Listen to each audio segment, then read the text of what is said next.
IDFC first ಬ್ಯಾಂಕ್ನಲ್ಲಿ 590 ಕೋಟಿ ಹಗರಣ ನಡೆದಿರೋದು ಬೆಳಕಿಗೆ ಬಂದಿದೆ. ನಮ್ಮ ಹಣ ಬ್ಯಾಂಕ್ನಲ್ಲಿದ್ರೆ ಸೇಫ್ ಅಂತ ಅನ್ಕೊಂಡವರಿಗೆಲ್ಲ ಇದು ಶಾಕಿಂಗ್ ನ್ಯೂಸ್. ಮೇಲಿಂದ ಮೇಲೆ ಭಾರತದಲ್ಲಿ ಬ್ಯಾಂಕ್ ಹಗರಣಗಳು ಬೆಳಕಿಗೆ ಬರ್ತಾನೆ ಇರೋದು ಬ್ಯಾಂಕ್ನಲ್ಲಿ ದುಡ್ಡು ಇಟ್ಟಿರೋರ ನೆಮ್ಮದಿ ಕೆಡಿಸಿರೋದಂತೂ ಸುಳ್ಳಲ್ಲ. ಫೆಬ್ರವರಿ 22, 2026 ಅಂದ್ರೆ ಕೇವಲ ಒಂದು ದಿನದ ಹಿಂದೆ IDFC ಫಸ್ಟ್ ಬ್ಯಾಂಕ್ನ ಚಂಡೀಗಢ ಬ್ರಾಂಚ್ನಲ್ಲಿ ಬರೋಬ್ಬರಿ 590 ಕೋಟಿ ರೂಪಾಯಿಯ ದೈತ್ಯ ಹಗರಣ ನಡೆದಿರೋದು ವರದಿಯಾಗಿದೆ. ಅದು ಕೂಡ ಹರಿಯಾಣ ಸರ್ಕಾರದ ಹಣವನ್ನೇ ಇಲ್ಲಿ ಅನಧಿಕೃತವಾಗಿ ವರ್ಗಾವಣೆ ಮಾಡಲಾಗಿದೆ. ಹಾಗಿದ್ರೆ ನಿಮ್ಮ ಬ್ಯಾಂಕ್ ಅಕೌಂಟ್ ನಲ್ಲಿರುವಂತಹ ಹಣ ಸುರಕ್ಷಿತನಾ? ಒಂದು ವೇಳೆ ಸೇಫ್ ಅಂತ ನೀವು ನಂಬಿದ್ದೀರಿ ಅಂದ್ರೆ ಈ ಕ್ಷಣವೇ ಈಗಲೇ ಎಚ್ಚೆತ್ಕೊಳ್ಳಿ. ಯಾಕೆ ಅಂತ ಹೇಳಿದ್ರೆ ಕೇವಲ ದುಡ್ಡಿರೋ ದೊಡ್ಡವರಿಗಷ್ಟೇ ಅಲ್ಲ, ಸಾಮಾನ್ಯರಾದವರಿಗೂ ಕೂಡ ಇದು ಪಾಠ. ಬ್ಯಾಂಕ್ ಅಂದಮೇಲೆ 100% ಗ್ಯಾರಂಟಿ ಇರುತ್ತೆ ಅನ್ಕೊಂಡ್ರೆ ನೀವು ಮಾಡ್ತಿರೋ ಅತಿ ದೊಡ್ಡ ತಪ್ಪು ಅದೇನೆ. ನಿಮ್ಮ ಹಣಕ್ಕೆ ಕೇವಲ 5 ಲಕ್ಷದವರೆಗೆ ಮಾತ್ರ ಗ್ಯಾರಂಟಿ ಅನ್ನೋ ಕಹಿ ಸತ್ಯ ನಿಮ್ಗೆ ಗೊತ್ತಾ? ಸೊ ಇವತ್ತಿನ ವಿಡಿಯೋದಲ್ಲಿ ನಿಮ್ಮ ಬ್ಯಾಂಕ್ ಎಷ್ಟು ಸೇಫ್ ಅಂತ ನೀವೇ ಚೆಕ್ ಮಾಡೋದಿಕ್ಕೆ ನಾನು 5 ಅದ್ಭುತ ಸೂತ್ರಗಳನ್ನ ಹೇಳ್ತೀನಿ. ಈ ವಿಡಿಯೋನ ನೀವು ಕಂಪ್ಲೀಟ್ ಆಗಿ ನೋಡಿ. ಹಾಯ್ ಹಲೋ ನಮಸ್ಕಾರ, ವೆಲ್ಕಮ್ ಟು ಬಾಸ್ವಾಲಾ. ನಾನು ಶೇಷಕೃಷ್ಣ ಭಟ್. ನೀವು ಹಣ ಇಟ್ಟಿರೋ ಬ್ಯಾಂಕ್ ಎಷ್ಟು ಸೇಫ್ ಅನ್ನೋದನ್ನ ನೀವು ಹೇಗೆ ತಿಳ್ಕೋಬಹುದು ಅನ್ನೋದನ್ನ ನಾನು ಹೇಳ್ತೀನಿ. ಆದ್ರೆ ಅದಕ್ಕೂ ಮೊದಲು ಈ IDFC ಫಸ್ಟ್ ಬ್ಯಾಂಕ್ ಕೇಸ್ ಏನು ಅನ್ನೋದನ್ನ ನೋಡೋಣ. ನೋಡಿ, ಇಲ್ಲಿ ನಡೆದಿದ್ದು ಅನ್ಆಥರೈಸ್ಡ್ ಟ್ರಾನ್ಸಾಕ್ಷನ್, ಅಂದ್ರೆ ಹಣ ಇಟ್ಟಿರೋರ ಅನುಮತಿ ಇಲ್ಲದೆ ಟ್ರಾನ್ಸಾಕ್ಷನ್ ಆಗಿದೆ ಅಂತ ಹೇಳಿ. ಹಾಗಿದ್ರೆ ಈ ವಂಚನೆ ಹೇಗೆ ಬೆಳಕಿಗೆ ಬಂತು ಅನ್ನೋದನ್ನ ಈಗ ನೋಡೋಣ. ನೋಡಿ, ಹರಿಯಾಣ ಸರ್ಕಾರದ ಒಂದು ಇಲಾಖೆಯು ತನ್ನ ಅಕೌಂಟ್ ಅನ್ನ ಕ್ಲೋಸ್ ಮಾಡೋದಿಕ್ಕೆ ಮತ್ತು ಅಲ್ಲಿ ತಾನಿಟ್ಟಿರುವಂತಹ ಹಣವನ್ನ ಬೇರೆ ಬ್ಯಾಂಕಿಗೆ ವರ್ಗಾಯಿಸೋದಿಕ್ಕೆ ಬ್ಯಾಂಕ್ ಅನ್ನ ವಿನಂತಿಸಿದಾಗ ಈ ವಿಷಯ ಬೆಳಕಿಗೆ ಬಂದಿದೆ. ಈ ಸಮಯದಲ್ಲಿ ಸರ್ಕಾರಿ ಇಲಾಖೆ ತಿಳಿಸಿದಂತ ಮೊತ್ತ ಹಾಗೇನೆ ಬ್ಯಾಂಕ್ ಅಕೌಂಟ್ ನಲ್ಲಿದ್ದಂತ ಮೊತ್ತದ ನಡುವೆ ಭಾರಿ ವ್ಯತ್ಯಾಸ ಇರೋದು ಕಂಡು ಬಂದಿದೆ. ಸೊ ಈ ವಂಚನೆಯು ಚಂಡೀಗಢ ಶಾಖೆಯಲ್ಲಿರುವಂತ ಹರಿಯಾಣ ಸರ್ಕಾರಕ್ಕೆ ಸೇರಿದ ಕೆಲವು ನಿರ್ದಿಷ್ಟ ಖಾತೆಗಳಿಗೆ ಮಾತ್ರ ಸೀಮಿತವಾಗಿದೆ ಅಂತೇಳಿ ಬ್ಯಾಂಕ್ ಹೇಳ್ತಾ ಇದೆ. ಸಾಮಾನ್ಯ ಗ್ರಾಹಕರ ಖಾತೆಗಳಿಗೆ ಯಾವುದೇ ತೊಂದರೆ ಆಗಿಲ್ಲ ಅಂತ ಕೂಡ ಬ್ಯಾಂಕ್ ಇಲ್ಲಿ ಹೇಳ್ತಾ ಇದೆ. ಹಾಗಿದ್ರೆ ಇದು ಗೊತ್ತಾದ ತಕ್ಷಣ ಏನ್ ಮಾಡಿದೆ ಬ್ಯಾಂಕು? ತಕ್ಷಣದ ಕ್ರಮ ಏನು? ಚಂಡೀಗಢ ಬ್ರಾಂಚ್ ನಲ್ಲಿ ಈ 590 ಕೋಟಿ ಹಣ ಅನ್ಆಥರೈಸ್ಡ್ ಟ್ರಾನ್ಸಾಕ್ಷನ್ ಆಗಿರೋದು ಬ್ಯಾಂಕ್ ಗಮನಕ್ಕೆ ಬಂದ ತಕ್ಷಣ ಅವರು ಈ ಮಾಹಿತಿಯನ್ನ RBI ಜೊತೆಗೆ ಹಂಚಿಕೊಂಡಿದ್ದಾರೆ. ಅಲ್ಲದೆ ವಂಚನೆಯ ಬಗ್ಗೆ KPMG ಸಂಸ್ಥೆಯಿಂದ ಫಾರೆನ್ಸಿಕ್ ಆಡಿಟ್ ಕೂಡ ನಡೆಸ್ತಾ ಇದ್ದಾರೆ. ಹಾಗೇನೆ ಇನ್ನು ಬ್ಯಾಂಕ್ ಈ ಸಂಬಂಧ ಈಗಾಗಲೇ 4 ಜನ ಸಿಬ್ಬಂದಿಯನ್ನ ಅಮಾನತು ಮಾಡಿದ್ದಾರೆ. ಜೊತೆಗೆ ಪೊಲೀಸ್ ಸ್ಟೇಷನ್ ಅಲ್ಲೂ ದೂರು ದಾಖಲಿಸಲಾಗಿದ್ದು ತನಿಖೆ ನಡೀತಾ ಇದೆ. ಹಾಗೇನೆ ವಂಚನೆಯ ಹಣ ವರ್ಗಾವಣೆಯಾದ ಇತರೆ ಬ್ಯಾಂಕ್ಗಳನ್ನ ಗುರುತಿಸಿ ಆ ಹಣವನ್ನ ತಡೆಯೋದಿಕ್ಕೆ ಬ್ಯಾಂಕ್ ಪ್ರಯತ್ನ ಮಾಡ್ತಾ ಇದೆ. ಸೊ ಇದರಿಂದ ಅಂತಿಮವಾಗಿ ಬ್ಯಾಂಕಿಗೆ ಆಗುವಂತ ನಷ್ಟದ ಪ್ರಮಾಣ ಕಡಿಮೆ ಆಗ್ಬೋದು ಅಂತ ಹೇಳಲಾಗ್ತಾ ಇದೆ. ಸೊ ಹಾಗಿದ್ರೆ ಈಗ ಸರ್ಕಾರ ಏನ್ ಮಾಡ್ತು? ಹರಿಯಾಣ ಸರ್ಕಾರ ಏನ್ ನಿರ್ಧಾರ ತಗೊಳ್ತು ಇದಕ್ಕೆ ಸಂಬಂಧಪಟ್ಟಂತೆ? ನೋಡಿ, ಈ ಘಟನೆಯ ನಂತರ ಹರಿಯಾಣ ಸರ್ಕಾರ IDFC ಫಸ್ಟ್ ಬ್ಯಾಂಕ್ ಮತ್ತು AU ಸ್ಮಾಲ್ ಫೈನಾನ್ಸ್ ಬ್ಯಾಂಕ್ಗಳನ್ನ ತನ್ನ ಪಟ್ಟಿಯಿಂದ ತೆಗೆದುಹಾಕಿದೆ. ಎಲ್ಲಾ ಸರ್ಕಾರಿ ಇಲಾಖೆಗಳು ಈ ಬ್ಯಾಂಕ್ಗಳಲ್ಲಿರುವ ಅಕೌಂಟ್ ಅನ್ನ ತಕ್ಷಣವೇ ಮುಚ್ಚುವಂತೆ ಸೂಚನೆ ನೀಡಿದೆ. ಸೊ ಈ ಇನ್ಸಿಡೆಂಟ್ ಇಂದ ಏನಾಗಿದೆ ಈಗ ನೋಡಿ, ಷೇರು ಮಾರುಕಟ್ಟೆಯ ಮೇಲೆ ಯಾವ ತರದ ಪರಿಣಾಮ. ಸೊ ಈ ನ್ಯೂಸ್ ಹೊರಗಡೆ ಬರ್ತಾ ಇದ್ದಂತೆ ಹೂಡಿಕೆದಾರರಲ್ಲಿ ಆತಂಕ ಉಂಟಾಗಿದೆ. ಅಷ್ಟೇ ಅಲ್ಲದೆ IDFC ಬ್ಯಾಂಕ್ನ ಷೇರು ಬೆಲೆ ಒಂದೇ ದಿನದಲ್ಲಿ 20% ನಷ್ಟು ಕುಸಿದಿದೆ. ಇನ್ನು ಬ್ಯಾಂಕ್ CEO ಅಂದ್ರೆ ಬ್ಯಾಂಕ್ನ ವ್ಯವಸ್ಥಾಪಕ ನಿರ್ದೇಶಕ ಮತ್ತೆ CEO ವಿ ವೈದ್ಯನಾಥನ್ ಅವರು ಇದು ಒಂದು ಪ್ರತ್ಯೇಕ ಘಟನೆ ಮತ್ತು ಆಂತರಿಕವಾಗಿ ಕೆಲವು ಸಿಬ್ಬಂದಿಗಳ ಕೈವಾಡದಿಂದ ನಡೆದಿದೆ. ಬ್ಯಾಂಕ್ನ ಒಟ್ಟಾರೆ ವ್ಯವಸ್ಥೆಯಲ್ಲಿ ಯಾವುದೇ ದೋಷ ಇಲ್ಲ. ಹಣಕಾಸಿನ ಮೇಲೆ ಇದರ ಅಲ್ಪ ಪರಿಣಾಮ ಬೀರಬಹುದಾದ್ರೂ ಬ್ಯಾಂಕ್ ಸದೃಢವಾಗಿದೆಯೇ?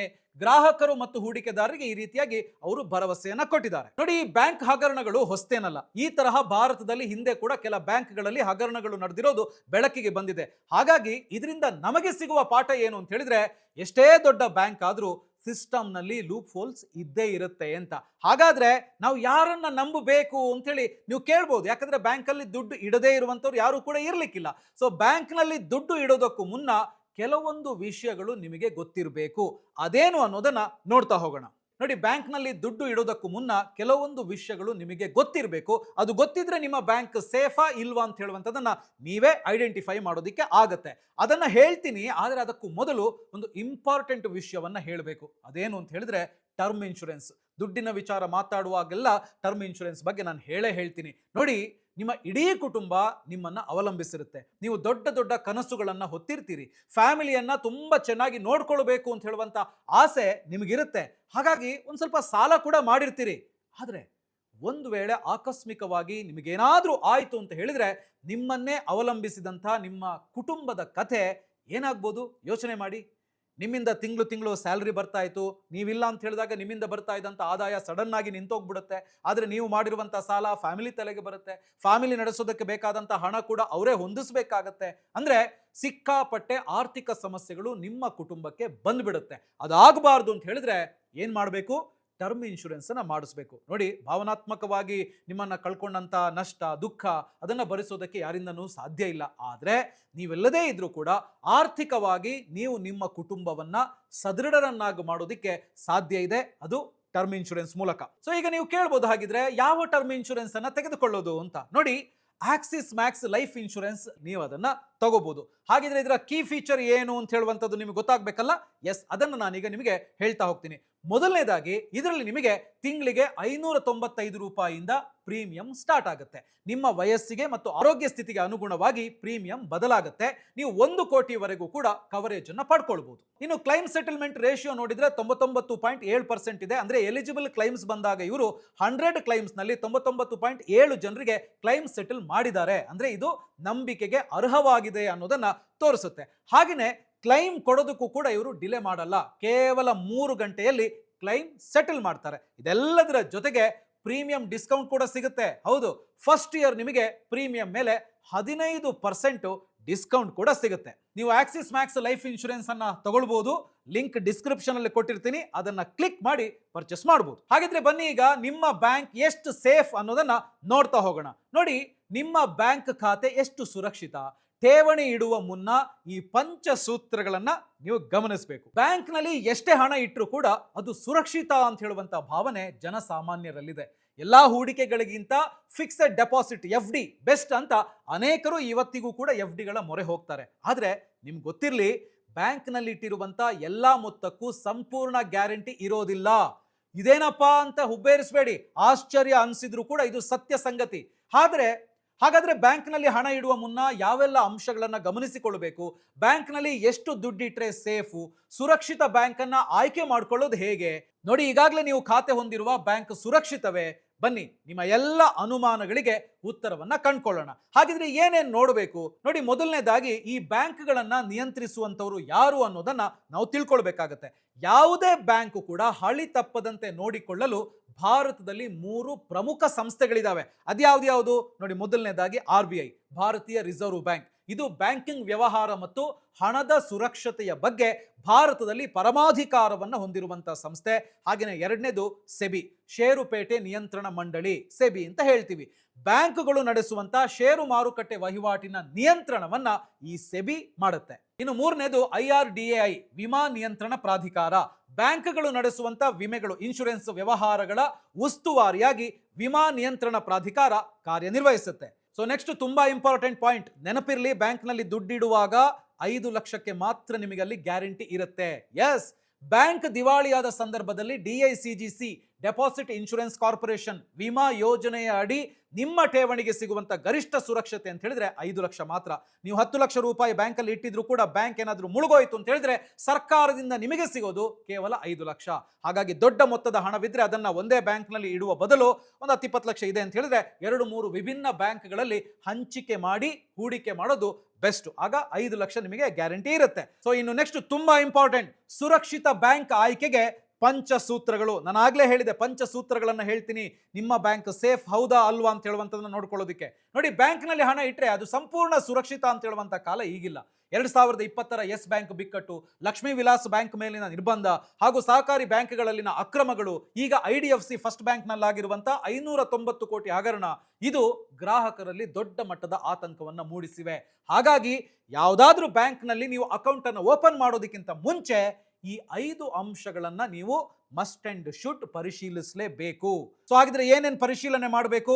ಈಗ ಸ್ಕ್ರೀನ್ ಮೇಲೆ ಒಂದು ಟೇಬಲ್ ಅನ್ನ ನೀವು ಗಮನಿಸ್ತಾ ಇರಬಹುದು. ಅಂದ್ರೆ ನೀವು ಯಾವುದೇ ಬ್ಯಾಂಕ್ ಅಲ್ಲಿ ಅಕೌಂಟ್ ಅನ್ನು ಓಪನ್ ಮಾಡೋದಕ್ಕಿಂತ ಮುಂಚೆ ಈ 5 ಸೂತ್ರಗಳನ್ನ ಯೂಸ್ ಮಾಡಿಕೊಂಡು ನಿಮ್ಮ ಬ್ಯಾಂಕ್ ಸುರಕ್ಷಿತನಾ, ಸೇಫಾ ಇಲ್ವಾ ಅಂತ ಹೇಳುವಂತದನ್ನ ನೀವೇ ಐಡೆಂಟಿಫೈ ಮಾಡೋದಕ್ಕೆ ಅವಕಾಶ ಇದೆ. ಹಾಗಿದ್ರೆ ಪಂಚಸೂತ್ರಗಳೇನು ಅದನ್ನ ಈಗ ತೋರಿಸ್ತಾ ಹೋಗ್ತೀನಿ ನೋಡಿ. ಮೊದಲನೇದಾಗಿ ಮಾನದಂಡ, ವಿವರಣೆ, ಸುರಕ್ಷಿತ ಮಟ್ಟ ಅಂತ ಇದೆ. ಸೊ ಅದರಲ್ಲಿ ಮೊದಲನೇದು NPA, ವಸೂಲಾಗದ ಸಾಲ ಅಥವಾ ನಾನ್ ಪರ್ಫಾರ್ಮಿಂಗ್ ಅಸೆಟ್ ಅಂತ ಕೂಡ ಹೇಳ್ತೀವಿ. ಸೊ ವಿವರಣೆ ಏನು ಇದ್ರದ್ದು? ಮರುಪಾವತಿಯಾಗದ ಸಾಲಗಳ ಪ್ರಮಾಣ. ಇದು ಬ್ಯಾಂಕಿನ ನಷ್ಟವನ್ನ ತೋರಿಸುತ್ತೆ. ಹಾಗಿದ್ರೆ ಎಷ್ಟಿರಬೇಕದು ಅಂತ ನೀವು ಕೇಳ್ಬೋದು. ನೋಡಿ, ಸುರಕ್ಷಿತ ಮಟ್ಟ ಯಾವುದು? ನೆಟ್ NPA 3%ಗಿಂತ ಕಡಿಮೆ ಇರಬೇಕು. 3%ಗಿಂತ ಜಾಸ್ತಿ ಇದ್ರೆ ಅಂತಹ ಬ್ಯಾಂಕ್ಗಳನ್ನು ಆಯ್ಕೆ ಮಾಡಿಕೊಳ್ಳದೇ ಇರುವಂಥದ್ದು ಉತ್ತಮ. ಯಾವ ಬ್ಯಾಂಕು ನೆಟ್ NPA 3%ಗಿಂತ ಕಡಿಮೆ ಇದೆಯೋ ಅದನ್ನ ನೀವು ಪರಿಗಣಿಸಬಹುದು. ಹಾಗೇನೆ ಎರಡನೇ ಪಾಯಿಂಟು, ಎರಡನೇ ಸೂತ್ರ CAR, ಬಂಡವಾಳ ಅನುಪಾತ ಅಥವಾ ಕ್ಯಾಶ್ ಅಡಿಕ್ವೆಸಿ ರೇಷಿಯೋ ಅಂತ ಹೇಳ್ತೀವಿ. ಅಪಾಯ ಎದುರಿಸಲು ಬ್ಯಾಂಕ್ ಹೊಂದಿರುವಂತ ಸ್ವಂತ ಬಂಡವಾಳ ಇದು ಬ್ಯಾಂಕಿನ ರಕ್ಷಣಾ ಕವಚ ಅಂತ ಕೂಡ ಹೇಳ್ಬೋದು. ಹಾಗಿದ್ರೆ ಇದೆಷ್ಟಿರಬೇಕು? ಕನಿಷ್ಠ 10.5% ಇಂದ 15% ವರೆಗೆ CAR ಇರಬೇಕು. ನೀವು ಎಲ್ಲೇ ಬೇಕಾದ್ರೂ ಹೋಗಿ ಚೆಕ್ ಮಾಡ್ಕೋಬಹುದು. ಒಂದು ಬ್ಯಾಂಕ್ನ ಹೆಸರು ಹಾಕಿ ಇದರ CAR ಎಷ್ಟಿದೆ, ಇದರ NPA ಎಷ್ಟಿದೆ ಅಂತ ಹೇಳಿದ್ರೆ ನಿಮಗೆ ಡೀಟೇಲ್ ಸಿಕ್ಬಿಡುತ್ತೆ. ಸೊ ಇಲ್ಲಿ ಬಂಡವಾಳ ಅನುಪಾತ ಅಂತ ಹೇಳಿ ಬಂದಾಗ ಒಂದು ಬ್ಯಾಂಕಿಂದು ಕನಿಷ್ಠವಾಗಿ 10.5% ಇಂದ 15% ವರೆಗೆ ಇರಬೇಕು. ನೆಕ್ಸ್ಟ್ CASA ರೇಷಿಯೋ, ಕಾಸಾ ಅಂತ ಹೇಳ್ತೀವಿ, ಕರೆಂಟ್ ಅಕೌಂಟ್ ಮತ್ತೆ ಸೇವಿಂಗ್ಸ್ ಅಕೌಂಟ್ ರೇಷಿಯೋ. ಉಳಿತಾಯ ಮತ್ತು ಚಾಲ್ತಿ ಖಾತೆಗಳಲ್ಲಿರುವಂತಹ ಹಣ, ಇದು ಬ್ಯಾಂಕಿಗೆ ಸಿಗುವ ಕಡಿಮೆ ವೆಚ್ಚದ ಬಂಡವಾಳ ಅಂತ ಹೇಳ್ಬೋದು. ಇದೆಷ್ಟಿರಬೇಕು ಅಂತ ಹೇಳಿದ್ರೆ 40%ಗಿಂತ ಹೆಚ್ಚಿದ್ರೆ ಉತ್ತಮ. ಸೊ ಇನ್ನು ನೆಕ್ಸ್ಟ್ ಸೂತ್ರ NIM, ಬಡ್ಡಿ ಮಿತಿ ಅಥವಾ ನೆಟ್ ಇಂಟ್ರೆಸ್ಟ್ ಮಾರ್ಜಿನ್, ಸಾಲದ ಬಡ್ಡಿ ಗಳಿಕೆ ಮತ್ತು ಠೇವಣಿ ಬಡ್ಡಿ ವೆಚ್ಚದ ನಡುವಿನ ವ್ಯತ್ಯಾಸ. ಇದು ಏನ್ ತಿಳಿಸುತ್ತೆ ಅಂತ ಹೇಳಿದ್ರೆ ಬ್ಯಾಂಕಿನ ಲಾಭವನ್ನ ಸೂಚಿಸುತ್ತೆ. ಇದೆಷ್ಟಿರಬೇಕು ಅಂತ ಕೇಳಿದ್ರೆ 3% ನಿಂದ 4% ನಷ್ಟು ಇರಬೇಕಾಗುತ್ತೆ. ಅಂತಹ ಬ್ಯಾಂಕ್ಗಳನ್ನ ನೀವು ಆಯ್ಕೆ ಮಾಡ್ಕೊಳ್ಬಹುದು. ಇನ್ನು ಪಂಚಸೂತ್ರಗಳಲ್ಲಿ 5ನೇದು ಅಂದ್ರೆ ಕೊನೆಯದು PCR ಅಥವಾ ಪ್ರಾವಿಷನ್ ಕವರೇಜ್ ರೇಷಿಯೋ. ಭವಿಷ್ಯದ ನಷ್ಟವನ್ನ ಭರಿಸೋದಿಕ್ಕೆ ಲಾಭದಲ್ಲಿ ಎತ್ತಿಟ್ಟ ಹಣದ ಅನುಪಾತ ಎಷ್ಟು ಅಂತ. ಇದೆಷ್ಟಿರಬೇಕು ಅಂತ ಹೇಳಿದ್ರೆ 70%ಗಿಂತ ಹೆಚ್ಚಿದ್ರೆ ಉತ್ತಮ ಅಂತ ಹೇಳ್ಬೋದು. ಸೊ ನೀವು ಯಾವುದೇ ಬ್ಯಾಂಕ್ ಅಲ್ಲಿ ಅಕೌಂಟ್ ಅನ್ನ ಓಪನ್ ಮಾಡೋದಿದ್ರು ಅಥವಾ ಆಲ್ರೆಡಿ ಬ್ಯಾಂಕ್ ನಲ್ಲಿ ದುಡ್ಡು ಇಟ್ಟಿದ್ದೀರಿ ಅಂತ ಹೇಳಿದ್ರೆ ಸೊ ಈ 5 ಸೂತ್ರಗಳನ್ನ ಒಂದ್ಸರ್ತಿ ಚೆಕ್ ಮಾಡ್ಕೊಳ್ಳಿ. ಆಗ ನಿಮಗೆ ಗೊತ್ತಾಗುತ್ತೆ ನಿಮ್ಮ ಬ್ಯಾಂಕ್ ಎಷ್ಟು ಸೇಫ್ ಇದೆ ಅಂತ ಹೇಳುವಂತದನ್ನ ನೀವೇ ತಿಳ್ಕೊಳ್ಳೋದಕ್ಕೆ ಅವಕಾಶ ಇದೆ. ಸೊ ಈಗ ನೀವು ಕೇಳ್ಬೋದು, ನಾವು ಹೂಡಿಕೆ ಮಾಡ್ತೀವಿ ಅಂತ ಹೇಳಿದ್ರೆ ಏನಾದ್ರೂ ಸಲಹೆ ಇದೆಯಾ ಅಂತ. ನೋಡಿ, ಹೂಡಿಕೆದಾರರಿಗೆ ಒಂದಷ್ಟು ಪ್ರಮುಖ ಸಲಹೆಗಳನ್ನ ಕೊಡ್ತಾ ಹೋಗ್ತೀನಿ. ಮೊದಲನೇದಾಗಿ, ಬಲಿಷ್ಠ ಬ್ಯಾಂಕುಗಳಿಗೆ ಆದ್ಯತೆ ನೀಡಿ. ಅಂದ್ರೆ ಮೂಲಭೂತವಾಗಿ ಮತ್ತು ಆರ್ಥಿಕವಾಗಿ ಬಲಿಷ್ಠವಾಗಿರುವಂತ ಡೊಮೆಸ್ಟಿಕ್ ಸಿಸ್ಟಮ್ಯಾಟಿಕಲಿ ಇಂಪಾರ್ಟೆಂಟ್ ಬ್ಯಾಂಕ್ಸ್ ಗಳನ್ನ ದೊಡ್ಡ ಮೊತ್ತದ ಹೂಡಿಕೆಗಳಿಗಾಗಿ ಪರಿಗಣಿಸಿ. ಇವುಗಳನ್ನ ಮುಳುಗಲು ಸಾಧ್ಯವಿಲ್ಲದಷ್ಟು ದೊಡ್ಡ ಬ್ಯಾಂಕ್ಗಳು ಅಂತೇಳಿ RBI, ಭಾರತೀಯ ರಿಸರ್ವ್ ಬ್ಯಾಂಕ್ ವರ್ಗೀಕರಿಸಿದೆ. ಹಾಗಾಗಿ ಅಂತಹ ಬ್ಯಾಂಕ್ಗಳಿಗೆ ಆದ್ಯತೆ ನೀಡಿ. ಎರಡನೇದಾಗಿ, ಸರ್ಕಾರಿ ಬ್ಯಾಂಕ್ಗಳನ್ನ ಪರಿಗಣಿಸಿ. ಸಾರ್ವಜನಿಕ ವಲಯದ ಬ್ಯಾಂಕ್ಗಳಿಗೆ ಸರ್ಕಾರದ ಬೆಂಬಲ ಇರೋದ್ರಿಂದ ವಿಶ್ವಾಸಾರ್ಹತೆ ಅಂದ್ರೆ ಟ್ರಸ್ಟ್ ಫ್ಯಾಕ್ಟರ್ ಇಲ್ಲಿ ಜಾಸ್ತಿ ಇರುತ್ತೆ. ಹಾಗೇನೆ ಹೆಚ್ಚಿನ ಬಡ್ಡಿಯ ಆಸೆ ಬೇಡ. ನೋಡಿ, ಸಹಕಾರಿ ಬ್ಯಾಂಕ್ಗಳು ವಾಣಿಜ್ಯ ಬ್ಯಾಂಕ್ಗಳಿಗಿಂತ ಹೆಚ್ಚು ಬಡ್ಡಿಯನ್ನು ಕೊಡ್ಬೋದು, ಇಂಟ್ರೆಸ್ಟ್ ಜಾಸ್ತಿ ಕೊಡ್ಬೋದು. ಆದ್ರೆ ಅಲ್ಲಿ ಹೂಡಿಕೆ ಮಾಡುವ ಮುನ್ನ ಬ್ಯಾಂಕಿನ ಹಿನ್ನೆಲೆಯನ್ನ ಸರಿಯಾಗಿ ಗಮನಿಸಿ ಮುಂದುವರಿಬೇಕಾಗುತ್ತೆ. ಸಹಕಾರಿ ಬ್ಯಾಂಕ್ಗಳ ಮೇಲೆ RBI ನಿಯಂತ್ರಣ ಇದ್ರೂ ವಾಣಿಜ್ಯ ಬ್ಯಾಂಕ್ಗಳಿಗಿಂತ ಅಪಾಯದ ಪ್ರಮಾಣ ಅಲ್ಲಿ ಸ್ವಲ್ಪ ಹೆಚ್ಚೇ ಇರುತ್ತೆ. ಸೊ ರಿಟರ್ನ್ಸ್ ಜಾಸ್ತಿ ಇದ್ರೆ ರಿಸ್ಕು ಕೂಡ ಜಾಸ್ತಿ ಅನ್ನೋದು ನಿಮಗೆ ಗೊತ್ತಿರಬೇಕು. ಸೊ ಹಾಗಿದ್ರೆ ಏನ್ ಮಾಡ್ಬೋದು? ಹಂಚಿ ಹೂಡಿಕೆ ಮಾಡಿ. ದೊಡ್ಡ ಮೊತ್ತದ ಹಣ ಇದ್ರೆ ಅದನ್ನ ಒಂದೇ ಬ್ಯಾಂಕ್ ನಲ್ಲಿ ಇಡುವ ಬದಲು 2-3 ವಿಭಿನ್ನ ಬ್ಯಾಂಕ್ಗಳಲ್ಲಿ ಹಂಚಿ ಹೂಡಿಕೆ ಮಾಡೋದು ಉತ್ತಮ. ಇನ್ನು ಕೊನೆಯದಾಗಿ ಕಿವಿ ಮಾತು ಹೇಳಬೇಕು ಅಂತ ಹೇಳಿದ್ರೆ, ಬ್ಯಾಂಕ್ ಆಯ್ಕೆ ಮಾಡುವಾಗ ಕೇವಲ ಬಡ್ಡಿ ದರವನ್ನ, ಇಂಟ್ರೆಸ್ಟ್ ಅನ್ನ ನೋಡಿ ಮರುಳಾಗಬೇಡಿ.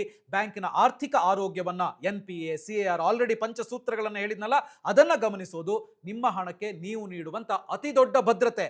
ಪಾರದರ್ಶಕತೆ ಇಲ್ಲದ ಬ್ಯಾಂಕ್ಗಳಿಂದ ದೂರ ಇರೋದು ಒಳ್ಳೆಯದು. ಯಾಕೆ ಇದನ್ನು ಹೇಳ್ತಾ ಇದ್ದೀನಿ ಅಂತ ಹೇಳಿದ್ರೆ, ಆಲ್ರೆಡಿ ಭಾರತದಲ್ಲಿ ಎಷ್ಟೋ ಬ್ಯಾಂಕ್ಗಳ ಹಗರಣಗಳನ್ನು ನಾವು ಕಣ್ಣಾರೆ ನೋಡಿದ್ದೀವಿ.